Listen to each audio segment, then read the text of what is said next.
ole thule hazan abul tanan zanina da photela enthusiastic tekha tam thayang ber min lo thonin tum donia himo du tak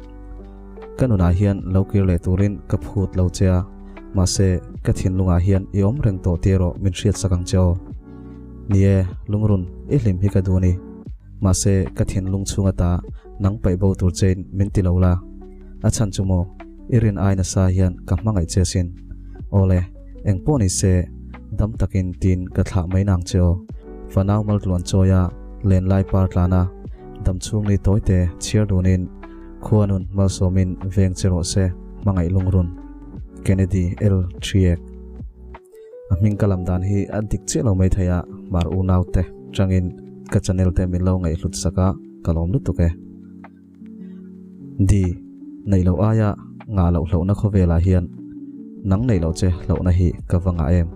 hlantea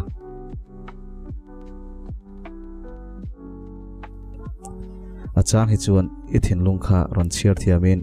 itan engtiang taka poimo nge kani riat ka du thin hlantea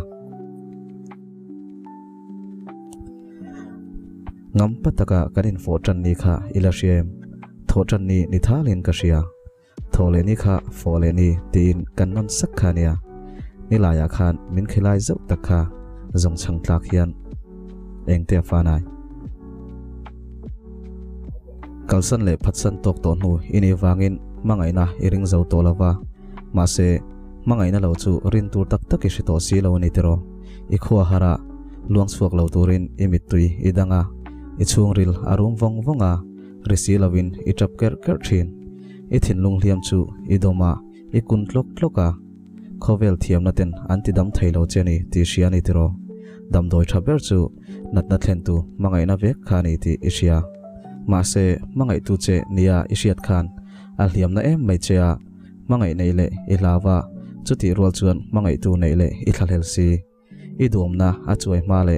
i par moina ten chuailam an pan ma nge in i hliam tuam dam tu mangai tu dik tak ama wanga mangai na irin le thaina turmi i zong thin i baidong me kanitero kai hi milo mel riat ve to em engte fanai min en la mi te angin kamoi velo min bel chiang la mi te angin chuan tur la kanai chuang hek lo mi te angin kanau lova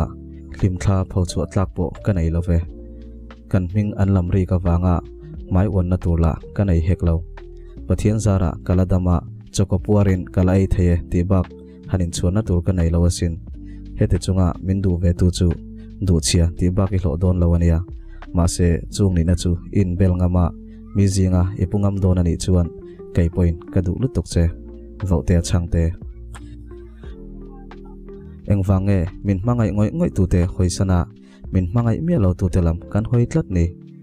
kan mang an le borsom laya min hoisan ngai lo te thei ngila